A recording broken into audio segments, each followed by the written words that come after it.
Light ఇద్దాం light తెచ్చాడు కాబట్టి ఎస్టిమేట్ తీసుకుంటున్నారు.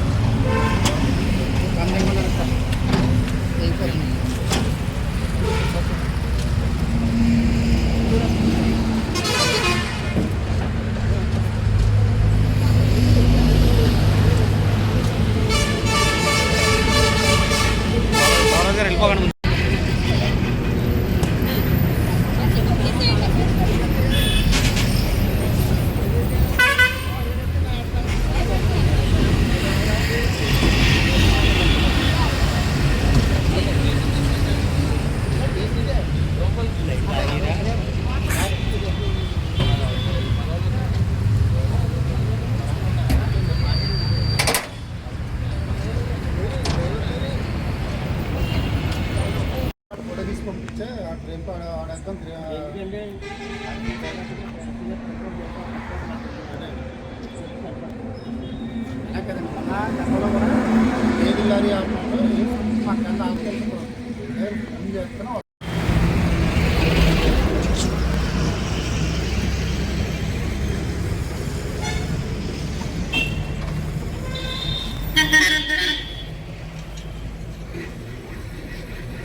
ఆ కాలంలో కూడా గోవులను చూసి మేము అడిగాము, మీ దగ్గర ఉన్న పేపర్స్ ఉన్నాయి, సరైన సమాధానం లేదు. ఒక దానిలో 15 ఉన్నాయి,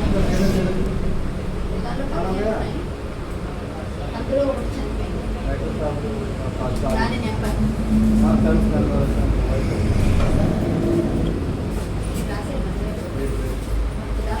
పోలీస్ స్టేషన్ లోపలైతే చేయకూడదు అంటారు. మరి పరిస్థితులను బట్టి పోలీస్ స్టేషన్ లోపల అన్నది వాళ్ళ ఉద్దేశం కాబట్టి వాళ్ళు చెప్పుంటారు. మీడియా మీద అయితే ఎవరు జులుం చేయకూడదు.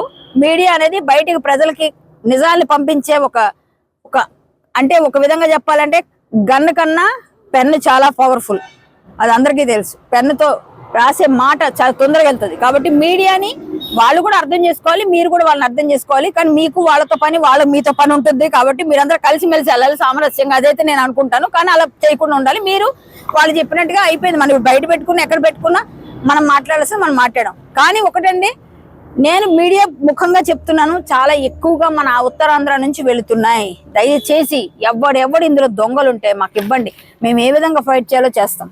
ఎవరికి తెలిసిన ఒక ఇన్ఫర్మేషన్ ఇవ్వండి. ఎక్కడ చూస్తే దానికి రెక్కి చేయడానికి ఒక ఎస్కాట్ బళ్ళు వస్తున్నాయి. మేము అక్కడ ఆగిసేవరికి 10 మంది వచ్చారు. వాళ్ళు ఎస్కాటో తెలియదు, మామూలులో తెలియదు, ఏమీ అర్థం కాదు. కాకపోతే గోరక్షకి వెళ్తాం కాబట్టి మాకు ప్రతిదీ లోతుపాతలు తెలుసు. కానీ ఒక్కటి మాత్రం చెప్తున్నా, గోమాత ఉసురు పోసుకున్న వాళ్ళు మాత్రం బాగుపడరు. గోమాతని మేము సేవ్ చేయడానికి ఎంత కష్టపడుతున్నామో మాకు తెలుసు ఆ పెయిన్. మా తల్లి లాంటి గోమాతను కోసుకు తినే వెధవలకి అమ్మే హిందువులు కూడా నేను తిడతా. మీకు సిగ్గు లేదు, మీరు అన్నం తినట్లేదు, అశుద్ధం తింటున్నారు. అన్నం తింటున్నారా అంటే ఇలా చేయరు అమ్మ దగ్గర.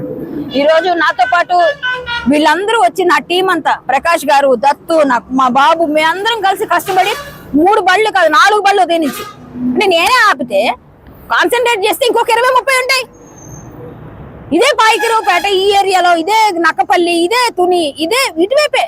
నమస్తే, జై శ్రీరామ్, భారత్ మాతాకి జై. ఈరోజు చాలా దురదృష్టకరమైన రోజు అని చెప్తాను. ఎందుకంటే నేను విజయనగరం నుంచి హైదరాబాద్ బయలుదేరాను. మా ఊరు వచ్చి నేను ఒక 1 వీక్ అయి ఉంటుంది. కానీ ఎప్పుడు వెళ్ళినా సరే నేను ఇదే చూస్తుంటాను. ఈ ఒక్కరోజు కాదు, ఎప్పుడూ గోమాతలను ఇలా తరలిపోతుండగా ప్రతిసారి పట్టుకోవడం, ఏదో పోలీస్ స్టేషన్ అప్పచెప్పడం, ప్రతిసారి ఏదో ఒక పెద్ద పెద్ద కంటైనర్లు కూడా పట్టుకునే రోజులు ఉన్నాయి.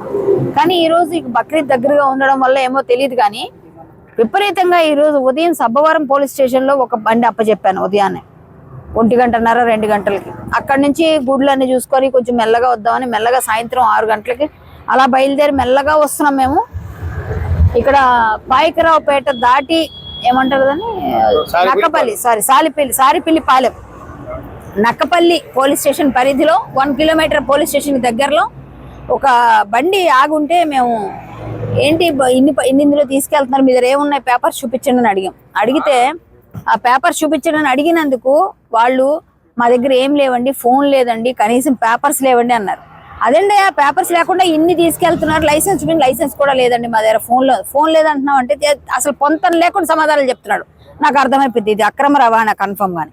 అయితే నేను అన్నాను పోలీస్ స్టేషన్కి వెళ్దాం పదా అని చెప్పాను.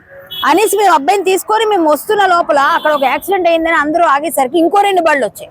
ఇంకో 2 బళ్ళు దొరికితే వాళ్ళని అడిగాం, బాబు మీ దగ్గర పేపర్స్ ఉన్నాయా, ఇవన్నీ పట్టుకెళ్తున్నారు, అయినా మీరు యానిమల్ క్రూయల్టీ యాక్ట్ ప్రకారంగా 2 కూడా 3 కూడా రెండింటినే పట్టుకెళ్ళాలి, 3 కూడా తీసుకెళ్ళడానికి లేదు కదా మామూలుగా, మీరు నీరు పెట్టట్లేదు, గడ్డి పెట్టట్లేదు, వీటిని మీరే తినకుండా ఉంటారా ఎండల్లో, ఇలాగేం లేకుండా నీళ్ళు లేకుండా ఉండగలరా, ఇలా తీసుకెళ్తున్నారా అని అడిగితే మాకేం తెలియదండి, మా ఓనర్ ఎక్కడికి సంతకు తీసుకెళ్ళమన్నారు. సంత ఇవన్నీ చెప్పొద్దు, మీ దగ్గర ఇన్ని లేవు, 10-15 కూరేస్తారు ఇందులో అని చెప్పి అడిగితే కుక్కేసి తీసుకెళ్తున్నారు. అవి చాలా ఇబ్బంది పడుతున్నాయి. అవన్నీ చూస్తే ఒక దానిలో 15 ఉన్నాయి, ఒకటి చచ్చిపోయిందండి. చాలా బాధ అనిపిస్తుంది.